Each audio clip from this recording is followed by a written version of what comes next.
Cody, I'm not gonna lie. With this new setup, I feel like I'm in just like the control center. Oh, you're right you're pumped about it, man. I know. We did some finagling yesterday during 3 and Out, and so now what Kevin calls the big chair. We were like hustling in the middle of breaks, stuff like that. Well, mostly, yeah. Well, first of all, the fact I got a 25-foot HDMI cable for $12 is awesome. You asked me, you're like, how long do we need? I was like, 12 feet. Comes back and goes, I got 25 feet. I'm like, okay, well, that works. It was $12. Now, they did have like the high end, like 8K HDMI cables that were like 4 feet and it was like $40. But it's got a regular HDMI cable, 25 feet, $12. And so now, for those of you who don't know, when the quarantine started and Kevin Thomas and I were the only two people up at the studio, we had to figure out a way to keep the shows going. So what do? We found a way to broadcast from as many different locations as we needed to bring our talent in, which we're still doing today. Cody and I are in the studio. Cam is in parts unknown. He's a globetrotter. He's always somewhere different. One day it might be Madrid. The next day it might be Tangiers. Like, you never know where Cam's going to be. I think are you wearing a turtleneck today, or is that just a shadow? Nah, I'm just wearing a regular t-shirt. Just a shadow. But I was like, if I just said he was like a globetrotter and he was then wearing a turtleneck, I was like, my man's James Bond. But that being said, we had to figure out a way to get everybody into the shows from different locations. And so we came up with what you see now if you're watching us on the stream. And we had one screen in the studio, which is on the board, which is what Cody works. And yeah, he has the thing recording our audio. He has a thing that's running our logs with the commercials and time. And then he also has up the internet tab, which has our stream on it. And so for the people sitting in the chair I'm sitting in right now, Kevin Thomas does it for 3 hours a day. You couldn't really see the screen. You're kind of like squinting your eyes looking over at it. Sometimes Kevin would like get up to look close. Yeah, you do very much the unhealthy thing where you're like, oh, why am I squeezing my eyes? I should probably get glasses. But now got a big 24-inch screen in front of my seat, and it's life-changing, Cody. Cam, I can see you so clearly now. I never used to know what your reactions were when I said things. I didn't know if my jokes hit or not, and I would just assume that they did. But now I can see you clear as day, and it's amazing. We're updating one step at a time. You never was able to see me? Not really, no. It's all the way across the room, dude. Like all the way across the room, and maybe the like if you had to do like in terms of like screen inches, Cody, that's like Cam's maybe 3 inches. Yeah, like right over there, and he's 8-9 feet away from me. So like I could see that you were there. I couldn't see what you were doing, but now you can get away with nothing because I can see you clear as day. But I'm glad you popped in here, Cam, because there's something I want to talk to you about. Kyrie Irving tweeted out a picture, posted it on Instagram, a picture of Kobe Bryant superimposed over the NBA logo. And in his caption, he put, "Gotta happen. I don't care what anyone says. Black Kings built this league." Basically saying Kobe Bryant needs to become the new logo. And for those of you who don't know, Jerry West, former Lakers great, was a part of the front office when the Lakers actually drafted Kobe Bryant, is the logo. Like, that's his nickname, the logo. And most people have assumed for a long time that's something he was happy about. Cody, I know I'm putting you on the spot here. I have on the desktop audio, if you just look up Jerry West, and it's from 2017 on The Jump, where they asked him about this exact thing, about how he felt about being the logo. First of all, I wish that had never gotten out that logo. I do. Really. Right. It's the best nickname ever, really by the way. And I've said it more than once. And, it's flattering if that's me. And I know it is me. Yes. But it is flattering. It's also, I think, if I were the NBA, I would be embarrassed about it. I really would. Why? Because I don't know. I just say, I don't like to do anything to call attention to myself. When people say that, that's just not who I am, period. Wow. And if they would want to change it, I wish they would. In many ways, I wish they would. Well, there you go. There's Jerry West back in 2017 on The Jump with Rachel Nichols. And he said it right there, Cam. I wish they would change it. And if you're going to change it, I think there's maybe 2 or 3 people you think of that would become the logo of the league. I think Michael Jordan's number one in a lot of people's mind. But to me, we see the Michael Jordan logo everywhere already in the league, right? We see the silhouette of Michael Jordan everywhere, not just in basketball now. I mean, the Florida Gators, Michigan Wolverines have the Jumpman logo on their stuff now. So we see Jordan everywhere. I think Kobe makes perfect sense. If Jerry West just said he doesn't care for it, he wishes they would change it, I can't think of a better way to honor Kobe, and I can't think of anybody who encapsulates what the NBA is and has become better than Kobe Bryant. Yeah, it's two sides to this. Kobe would be nice, but I looked at it as in if Kobe didn't pass away, would this be a topic? You see what I'm saying? And my opinion, I think, and we all know if people watch basketball, Larry Bird and Magic Johnson saved the NBA.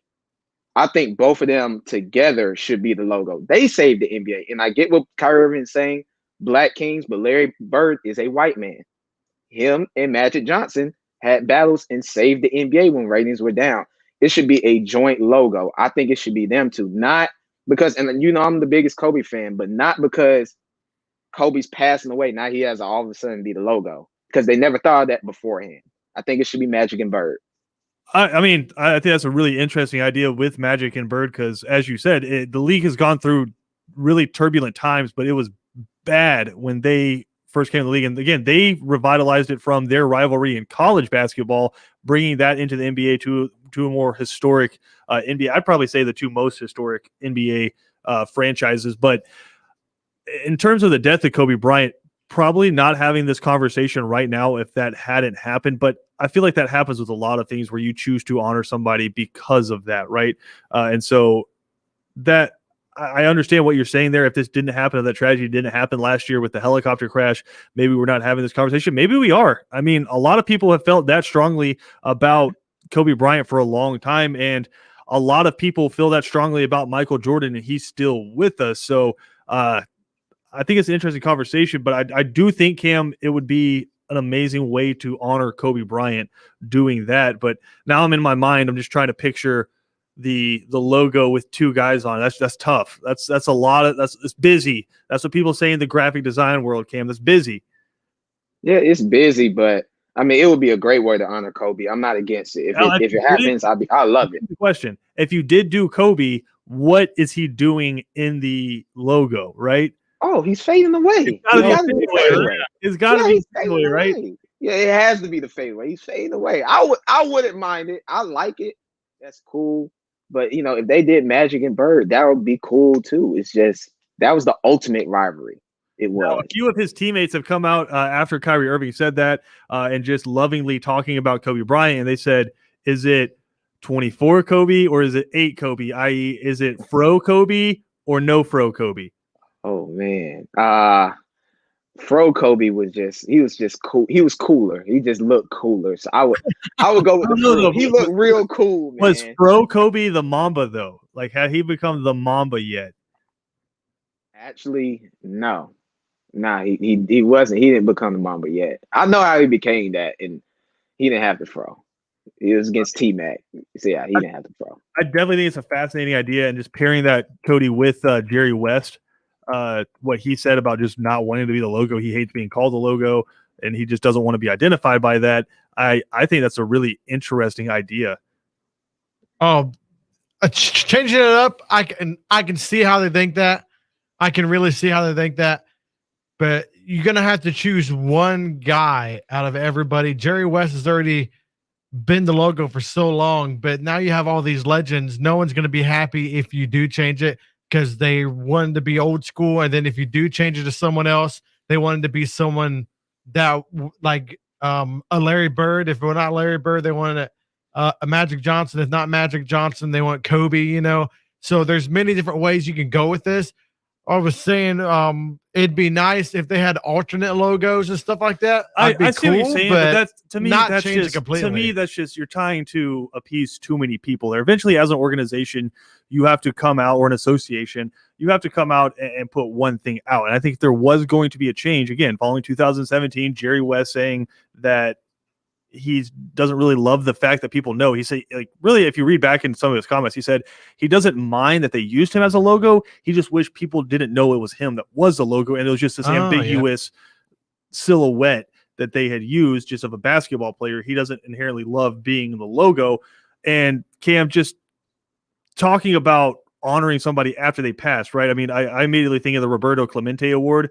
That that was brought about after he passed away tragically in a plane crash. And from Major League Baseball, it's the player who best exemplifies the game of baseball, sportsmanship, community involvement, and individuals' contribution to his team. And that's an award that gets passed out every year. So are we talking about putting Kobe on there if he doesn't pass away? Probably not, but I don't think that should be a detractor. I think you try to honor somebody with that afterwards. And I know a lot of NBA teams wanted to be able to wear, like, everyone to wear number 24, right? Like they do on Jackie Robinson Day in Major League Baseball, or number 2 for Gigi, right? Like they wanted to be able to do something like that. NBA hasn't got around to that yet. Again, 2020 was weird. They were just trying to get the games in, but I think that would be something that would be really cool to see happen. But I don't know, Cody, if I don't say I don't know. You can't just pick and choose and do different guys. Like you can't be like, hey, why don't we just pick the best guy from each franchise and put him on there? I'm not talking about to have a permanently. No, this just for a year. But it's the logo. It is the brand. I think if that's one thing you change, it's got to change it once and leave it for at least for as long as it's already been the logo, because it starts losing its equity if you keep changing it over and over and over again. Nobody's going to argue if you change it from Jerry West to Kobe, but if you're like, oh, well, this week it's Magic Johnson week, and then this week the logo is going to be Larry Bird week, and then this week it's going to be Ray Allen week, and then you're going to get down to, it's like, how many people were going to make the logo, right? Well, like with Kyrie Irving saying it was built by Black Kings, well, say if you do Black History Month and you do alternate logos for a legendary Black players, would that not be cool? I think there's different ways to honor it, and I'm not saying those guys don't deserve to be honored, but you're literally talking about the logo that represents your league. Yeah, and I think that has to be a very select few group of people. And is Larry Bird up there? Absolutely. Is Michael Jordan up there? Absolutely. Is Magic Johnson up there? Absolutely. But I think it would be a really cool and interesting idea for them to put Kobe on that logo and leave it there, because I think he encapsulates everything that was great about the past of the NBA, and I think he encapsulated everything that was great about the future of the NBA as well. I think he was that perfect transitionary player from 90s, early 2000s NBA basketball to what NBA basketball has become. And Cam, would you disagree with me on that? I think his mentality, he had that same type of Jordan mentality, but he played the game the way that so many people have now tried to emulate. Yeah, I agree. He's one of the few players that played in kind of 3 different eras: the 90s, early 2000s, and kind of the mid 2000 to 2010 through 2016. It would be perfect. Him fade away for the logo, it would be perfect. Yeah, that fade away. Yeah. I was looking at how alternate logos. Nasty would that be if they had the new NBA logo was a fadeaway? Or what did Larry Bird do all the time? The skyhook or whatever. Yeah. Would that be nowhere near as cool? Well, I mean, but then you right? get there with the skyhook. Is like you're talking about Larry Bird, you're talking about Kareem, like who you talking about with the skyhook there. So there's a few different folks there. Jordan, if you did do Jordan, it would have to be the jump man. I have to think, because you think about different players, you think about like what they were iconic for doing, and it's Jordan with his legs spread. That was kind of ruined by the shoes, so you can't, Yeah, I don't even think they could do that. Ruined, or is it the most recognizable logo outside of Nike in the world? Like, I can't think of another logo where if you point at just a silhouette and you say, "Who is that?" There's that's Michael Jordan. Yep, those are Jordans. So I think they should do it. I think it probably will happen sometime in the near future, especially with the pressure on top of the fact that the guy who is your logo says he doesn't like being your logo. And again, this isn't something I think you should change every month, but can it be something that you change every 40, 50 years? I don't see why not. I think it's at least worth visiting. We got more to come here on Second Down. Bill Connolly, I guess must have been listening to the show yesterday when we were talking about quarterbacks, because he ranked his top 60 quarterbacks of the 2000s. So we'll dive into that when we come back. Also, some Braves news to get to. Sunday, we will have live fire Atlanta Braves baseball on the radio starting at 12:25. Spring training going to kick off. Kyle Wright getting the start for the Braves against the Rays as they get underway with their spring training schedule. April 1st will be opening day for the Atlanta Braves. We are, of course, your home of the Braves: Hilton Head, Savannah, Brunswick, and Waycross. So we'll dive into that Braves news, Bill Connolly's story about the top 60 quarterbacks from the 2000s in college football. We come back right here on Second Down.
And today, of course, would be the 89th birthday of the legendary Johnny Cash. So Cody bringing us back with some bangers today. Appreciate that, Cody. Bill Conley on ESPN.com put out his top 60 college quarterbacks from the 2000s. Those of you who don't know, Bill Conley with ESPN.com does the S&P Plus. It's an interesting one. Yeah, you'll see it throughout the college football season, ranking different teams, ranking defenses, offenses, and players with his S&P Plus formulas. Way smarter, Cody, than I am, right? But he put out, again, the top 60 over the last 20 years. 20 years. Cam, care to guess who number one was? Quarterback? Tom Brady. In college football. Oh, in college football. Bill Conley cares not for your NFL, Cam. College football. Joe Burrow. You probably put Joe Burrow number one. Joe Burrow's top 5. Cody, do you have a guess who number one was? I have it right here. Okay, you're already looking at the article. Yeah. Number one is Baker Mayfield. What? Because, well, listen, it's not a top season rankings, right? If you just did seasons, it would be Cam Newton's 2010 and then everybody else, right?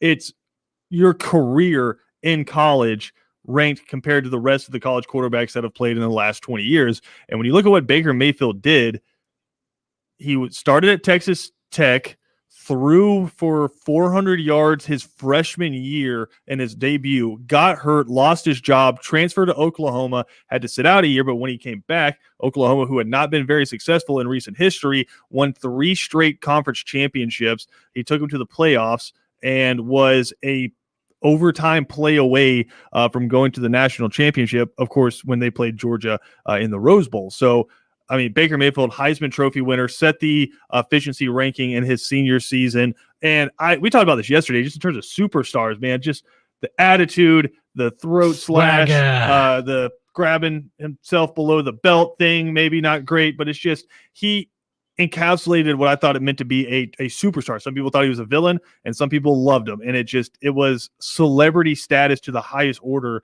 in college football. I mean, it's tough for me to disagree with it when you put the perspective out there that it includes career as well. The one I probably would have jumped it with is Tim Tebow. Yeah, that's what I probably would have. But I still think Tim Tebow is the greatest college quarterback of all time. Yeah, he's the first one to win the Heisman as a sophomore. So, and he won 2 national championships while he was there. One as a starter, but he was also a freshman when Chris Leak and Florida won in 2006, I believe. Yeah, 2006 was when he won it. But I don't want to say ahead of his time because there's always been a running quarterback. So we just really haven't ever seen anything like Tim Tebow. As big and strong as he wasn't the most accurate guy, but I mean, he was deadly enough in college. It didn't really work for him in the NFL, but he was deadly enough in college. Also helps when you're throwing to guys like Percy Harvin. Jump pass, baby. Yeah, I mean, that was his freshman year. That was iconic for him. But just the Florida State where it had like the red paint on his face from the Florida State, and it was like all rainy, it looked like blood, and he's screaming. Like it's iconic in college football history. But the rest of the top 5, so again, Baker Mayfield number 1, Cam Newton's number 2, which just tells you how great that one season was, right? And if you want to talk about having a great quarterback room, how about Tim Tebow's senior year having Cam Newton as one of his backups? I mean, that's a hell of a quarterback room. Good job recruiting from Urban Meyer. But then we all know the story, what happened with Cam Newton at Florida. Transfers to Blinn College, wins a JUCO national championship, and then goes to Auburn and has the greatest single season in the history of college football. I mean, Joe Burrow's up there, and Bill Conley puts it really well in this article. He says Joe Burrow's senior season can stand next to Cam Newton's, and that's the best compliment you can give it. The fact that you can stand it up and compare it next to Cam Newton's 2010, because how many players got drafted, Cody, off of that LSU team that year? Was it 15? Oh, a bunch. Like in the last draft, how many? I mean, if you look it up, you probably find it. How many LSU players were drafted? Don't try to count on the top of your head. Well, I'm thinking just in the first round, there were 4, right? Just in the first round? I think there might have been. Jamar Chase is going to be a first rounder this year. The point I'm trying to make here is that team was loaded with NFL talent. I'm 95% sure Cam Newton is the only player from that Auburn team to take a snap You are correct. in the NFL. So that's the difference to me. And he was simultaneously the best quarterback and best running back in college football in 2010, won the Heisman Trophy, took Auburn, won the national championship. So, yeah, Cam Newton's got to be up there. But I get where he's coming from with Baker Mayfield, what he was able to do in his 3 years as the starting quarterback there at Oklahoma. Number 3, VY the legend, Vince Young. And we all remember the Rose Bowl against USC. Arguably, I won't even say arguably, to me, the greatest college football game ever, just in terms of pomp and circumstance, the celebrities that you had in the crowd, right? You had Matthew McConaughey on one side, on the Texas side, and you had Will Ferrell on the USC side. And there was so many celebrities. You had Reggie Bush, Lindell White, just the amazing defenders that Texas had on their side of the ball. Vince Young balling out as well. But it's just that game. But people forget, Texas beat Michigan the year before that in the Rose Bowl, and Vince Young kind of put it out there saying, we'll be back. We'll be back here next year. Comes back to win the national championship, and really was kind of prove a point saying, I probably should have been the Heisman winner over all those fellas from out there in Los Angeles. I know you guys love your hometown guys, but VY the legend there coming in at number 3. Number 4, we said it's Tim Tebow. And then number 5, talking about how great a single season can be, Joe Burrow comes in at number 5. Now, Cam, people forget, right? Because Joe Burrow had the best passing season we've ever seen from a quarterback in college football, beat 7 top 10 teams on his way to a national championship, and really maybe played 1 or 2 close games. Auburn was a close game that year, and Alabama was a close game, but they really kind of kept Alabama at arm's distance the entire game in that matchup. The year before that, though, Cam, they beat UCF in a New Year's Six Bowl and played Texas A&M in one of the better games of the last 5 or 6 years, 7 overtimes in that game. So it wasn't just a one-year wonder for Joe Burrow. The last half of his junior season, we really started to see what that offense could become. Yeah, they had him graded like 5th, 6th round by the end of his first year at LSU. Then the second year, I mean, nobody's seen that he popped. But like you said, he had a lot of talent. Jamar Chase was the best wide receiver on that team. And he was like a sophomore, and then they was loaded. They were loaded. Yeah, and number 6 makes me really happy. Before I say number 6, I just have a question for you guys. Can you tell me who the last Clemson player to win the Heisman Trophy was? There isn't one. None. You guys are learning. See, yeah. I've pulled that on you before, and we were throwing out guesses. You guys are learning, right? Number 6, Deshaun Watson, another guy probably should have won the Heisman Trophy, right? He takes over for Cole Stout. Georgia fans remember Deshaun Watson as a freshman throwing just a rope in Athens. The Georgia boy. Right. And God, don't get me into the story about why Yeah. he didn't go to Georgia. That's another thing. But again, played in 2 national championship games against Alabama, lost the one to Jake Coker. But Ryan Clark said it. You knew Deshaun Watson was the best player on the field. Regardless if Alabama won the championship or not that year, you knew he was the best player on the field. Next year comes back. They play Alabama again. He throws the walk-off touchdown pass to beat Bama. And Cam, before Deshaun Watson, what did Clemsoning mean to you? Clemsoning. I don't know. They were just an okay team. They couldn't get over the hump, though. Exactly. South Carolina team. No, not even that. It's just Clemsoning was, you're going to be really good. You're going to have Taj Boyd, Sammy Watkins, CJ Spiller. You have all these awesome players, and you're going to blow it when it matters. Yep. That was Clemsoning. And now Clemsoning just means you're going to win the ACC championship and go to the college football semifinals. So Deshaun Watson changed all of that. Number 7 is a guy I think might be rated a little too high, is Kyler Murray. Really only did it for 1 year at Oklahoma, right? He became a first-round pick. He's also a first-round pick in baseball. But, I mean, crazy stats in his 1 year as a starter. But if we're going to say this is about a career, he never really won anything, right? Got absolutely smoked by Alabama in the college football semifinals. I think Kyler might be a little high. Number 8, though, I don't know if he's high enough, Lamar Jackson. You talk about Cam Newton not playing with anybody. Lamar Jackson, that was a tough roster that he played on, but I just still remember him absolutely annihilating Florida State, and we were like, who is this guy? He should have won 2 Heisman. Yeah, who is this guy? 9,043 passing yards in his career, 69 passing touchdowns, 4,132 rushing yards, 50 rushing touchdowns. He was the most dangerous rushing quarterback we'd seen in college football since Michael Vick, and he might have been more dangerous than Michael Vick. Number 9, I think this one's hard to argue, Marcus Mariota, what he was able to do at Oregon, beating the hell out of Jameis Winston and that Florida State team when they were the defending champs in the first ever college football playoff. They go and lose to Ohio State in the national championship game. But I mean, Heisman Trophy winner, amazingly efficient passer, did it with his arms and his legs, had over 10,000 yards passing, 2,000 yards rushing, and really kind of elevated Oregon to a national contender while he was there. And they've kind of struggled, I think, to get back to that since he graduated. So Marcus Mariota, number 9, then RG3, Robert Griffin III coming in at number 10, 78 passing touchdowns, 17 interceptions, 2,254 rushing yards, 33 rushing touchdowns. And the best stat I've seen here, Baylor hadn't enjoyed a single winning season in 13 years before Griffin came. His senior season, the Bears won 10 games, and he rushed for 4,992 yards, 47 combined touchdowns, and he won the Heisman. So just elevating a program and becoming a superstar in college football, it was just awesome to watch RG3. And it rolled over to the next year and won a Rookie of the Year. Yeah, Rookie of the Year. Mhm. Yeah, So, and he was with hot at Washington. the right time, man. He was real fun to watch, running the ball. Baylor uniform. Who would have known a Baylor quarterback would have been that good winning Heisman's? And dude, RG3 was the truth before he got hurt and all that. He would have been the truth more if he would have stayed healthy. Think he But would have in been- college, he was deadly. Oh, for sure. Just a few other interesting ones. 16, Jameis Winston followed immediately Okay. at number 17 by Matt Leinart. Tua comes in at number 19. Pat White was a guy that would just kind of change the game. West Virginia. Him being the point guard in that Rich Rodriguez offense basically was his position, right?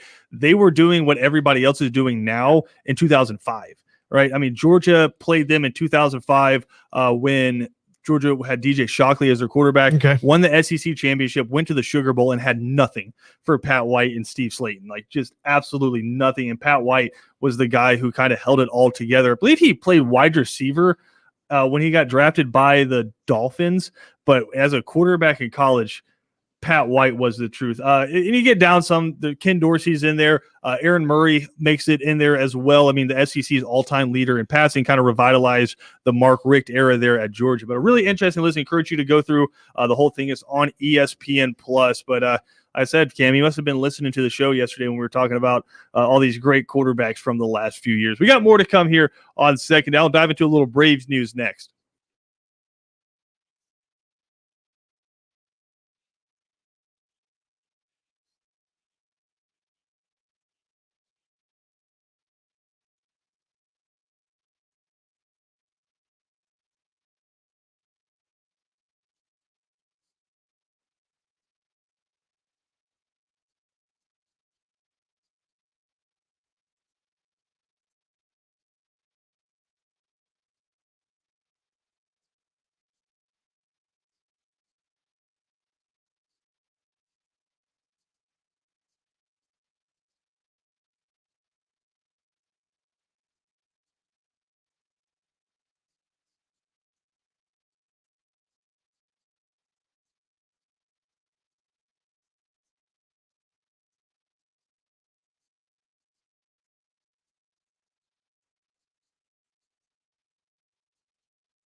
Welcome back into Second Down right here on ESPN. I love you waited for it. Radio. I mean, you got to let them drop the daddy saying base part. But Chris Gokel, Cody Queen, Cam Ursery, glad to have you alongside here. We, of course, presented to you by the Uniform Source. Some Braves news to get to. Brian Snitker, coming off of 3 straight division championships, has earned an extension. The Braves extended him through the 2023 season with a 2024 club option, also announcing that Kyle Wright will get the start for the Braves when they open spring training on Sunday against the Rays. You can hear all the action right here on ESPN Radio. I wanted to ask you guys this, though, because I love listening to baseball on the radio. It to me, it's just one of those things. You're driving in the car, you're working in the yard, and number one, do you still have just an actual FM radio boombox? Yeah, I have one in my garage. Yep. Cam, do you? No. You don't have the ability to listen to FM radio anywhere outside of your car? Nope, I do not. Actually, outside of my car, no. These youngins, yeah. These youths, Cody. Oh, Lord. I wish I could see you, but something pulled up over your face right now. Oh, good. There you go. Good. You youths. But no, I love listening to. I remember as a kid, you'd just like be hanging out in the garage, throwing the football with your friends. We would have like the Braves on the radio. So I want to ask you, though, what is the best sport to listen to on the radio? Because to me, it's baseball. I mean, I love the job that the guys do with football. And obviously, Bob Rathburn, a really good friend of us, does a great job with Hawks basketball. But to me, there's nothing better to listen to on the radio than baseball, because I think it's closer to 50-50. Would you rather watch it on TV or listen to it on the radio? To me, that's closer to 50-50 than football or basketball. I'd much rather watch football on TV and basketball on TV and listen to it on the radio. I could be persuaded to just listen to baseball on the radio. I love listening to basketball on the radio. It's nonstop action, dude. I love it. You don't have really sitting there I know you love the base. I mean, you love baseball and the in-between conversations that they have and the background music that they have, the old school baseball music, the take me home. I know. Take me out to the ball game. Background music they have? Yeah, background music. They don't have background music. They like at the ballparks, you'll sing that, but like not everybody they don't stop the broadcast for everybody in the car. No. Not they sing it over the radio, but background. You can hear the ambient noise. Yeah, you can hear ambient noise in the background of basketball. Yeah, you hear the whistle, the clock, you hear the defense. Old school, old music that they use. Almost sounds like carnival type-ish, back it's like 1920s music. Are you referring to the organ that they use? Yeah, there you go. That's what stadium? it is. The organ. The organ sounds really cool back there. As you see, I don't listen to baseball on the radio. I'm not a fan of baseball on the radio. But I understand why people love it. So make sure you tune into the Atlanta Braves on Sunday right here. People love baseball down in the South, dude. Don't listen to Cody. All you need to know about Cody is he doesn't like macaroni and cheese. So his opinions or chili for most things are invalid, or chocolate. So like just Cody's opinions for most things are invalid. I'm sorry, I love you, but it's just weird, man. Down south, baseball is like everywhere baseball is life. Everywhere baseball is. Los Angeles, New York, everywhere people listen to baseball on the radio. I like it for the opposite reasons of what Cody was saying there. He's like he doesn't like the lull between stuff. To me, it's more like a podcast than listening to music, right? That's the difference. Basketball, like you said, fast paced, action back and forth. Baseball is you don't listen to it for the play-by-play, you listen to it for the stories the guys are telling in between, the conversations. They're basically doing what we're doing right now, and they're like 2-2 on the way, just a bit outside, they'll bring up a 3-2 count. And then they go back to the conversation like we're having right now. I love it. And then when it gets to a really serious situation, they'll obviously flip to more just a straight play-by-play call. But I love, Cam, listening, driving in the car. That's one of my favorite things to do is you go from city to city and you just turn through the FM and try to find the Braves as it starts fading out from one city, finding the new city. I guess we all three have different opinions. I'll go football. I just like listening to football on the radio. This like you said, the play-by-play, the action. Me and my pops, we used to listen to that when the Falcons used to play sometimes when we couldn't make it to the game on Sundays.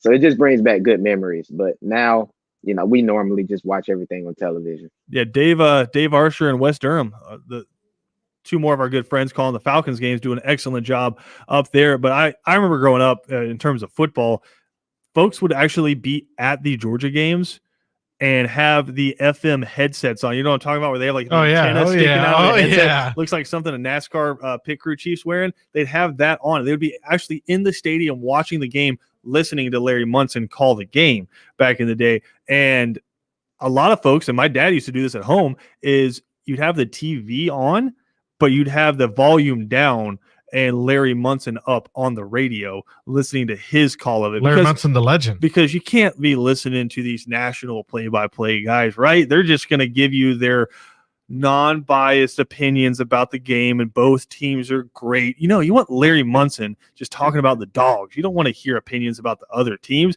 And the best part about Larry Munson growing up listening to him was everything was worst case scenario.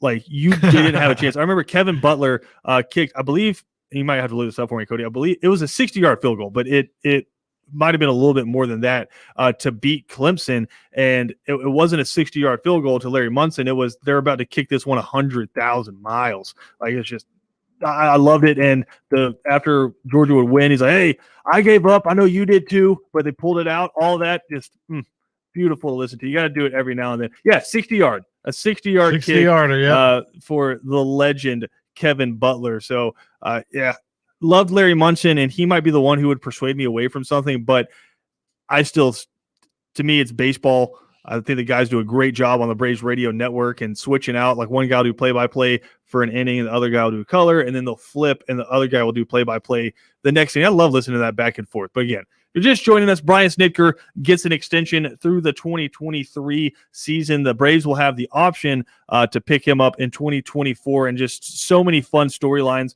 that we're going to break down today on 3 and Out. Chris Domino from 680 to the Fan going to join us to break down some of these as well. Is it going to be Christian Pache in center field, or is it going to be Ender and Ciarte? How's the rotation going to shake out? I mean, I think Max Fried's probably the guy who gets the start on opening day, but do they do the thing where you want your top guy starting in your home opener, and so you put somebody else out there for opening day because you are starting the season in Philly? Who's the closer going to be? Because you don't sign Melanson. He signs for a relatively cheap deal, I believe 1 year, $3 million out in San Diego. And so now you don't know necessarily who your closer is going to be. Maybe we find that out in spring training. Where are the Braves weak? Every team has a weakness except maybe the Dodgers. Every team has a weakness.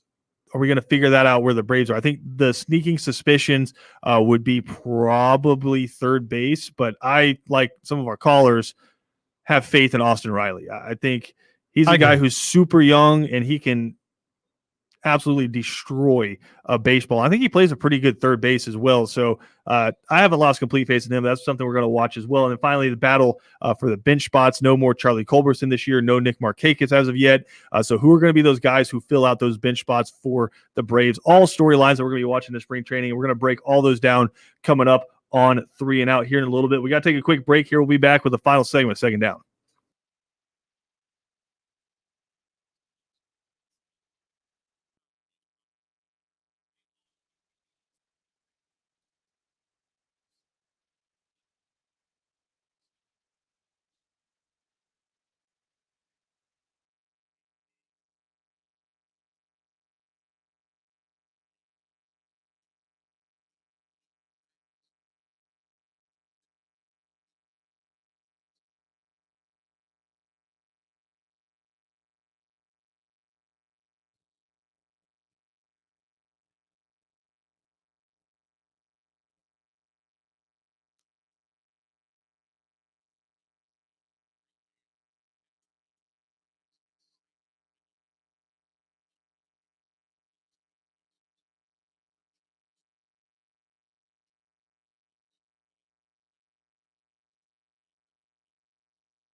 Final segment here on Second Down. Big show coming up today on 3 and Out. We're going to be joined by Manny Schneider from SouthernPigskin.com, preview the Citadel at Mercer. That's a really cool local game for us, Cody, because 13 players from the 912 from Ware County, Statesboro, Brunswick, Glenn Academy, Benedictine, a bunch of players, Jenkins, McIntosh County Academy, a bunch of players from the 912 going to be competing in that game, 13 in total. So we'll have Manny Schneider on from SouthernPigskin.com to talk about that one. Also going to catch up with Chris Domino from 680 The Fan, ask him about some of those storylines from Brave Spring Training, because Chris, he's a guy, he's not going to mess around. He's pretty much just going to tell you how it is. And I'm not going to say he's not optimistic about the Brave season, but he's like me, thinks there's a lot of pretty big question marks around this Atlanta Braves team. Of course, that's relative. A team that's coming off of 3 straight division titles, but do they have what it takes to get over the hump,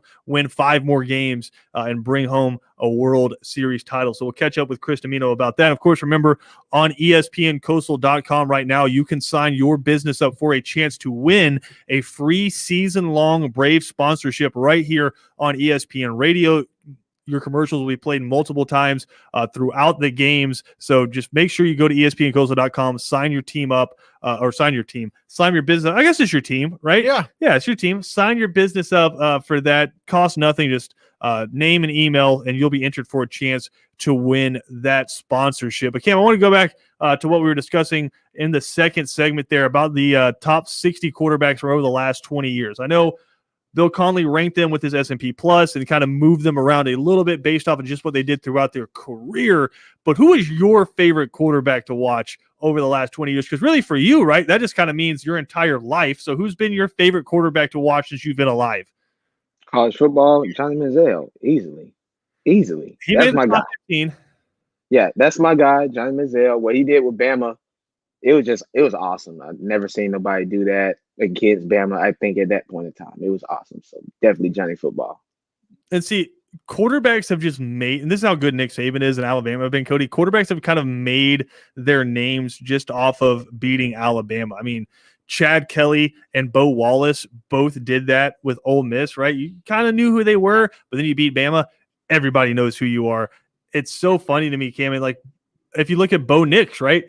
He had a pretty good freshman year, but you beat Alabama in the Iron Bowl even without 2, and that just elevates you to like historic status, one of the best freshmen ever in Auburn history. And then it all kind of came tumbling back down in 2020. Hopefully he can revitalize that his junior year, but it is amazing how just beating Alabama can elevate you. Because, I mean, what was the pinnacle of Johnny Manziel's career? Because I think it's got to be that game in Tuscaloosa, because the bowl games was like against playing Duke and having to have a comeback against Duke. I mean, he won the Heisman Trophy. Yeah, the money. But outside of that, I still think his signature moment is Tuscaloosa. Yeah, it's easily Alabama. He had some good games against LSU.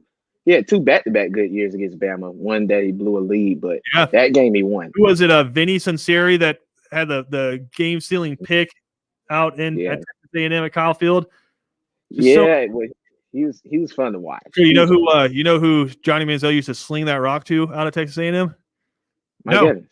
That'd be one Mike Evans. Oh, hey, Mike one of my Evans, favorite receivers in the league, baby. Mike Evans was a handful at Texas A&M. So, yeah, just a ton of really fun names. I encourage you to check it out on ESPN Plus. Cody, you got about 15 seconds. Who's your favorite college quarterback to watch? To watch so far that I have been into it, Lamar Jackson by far, breaking ankles, man, and that team wasn't the best team.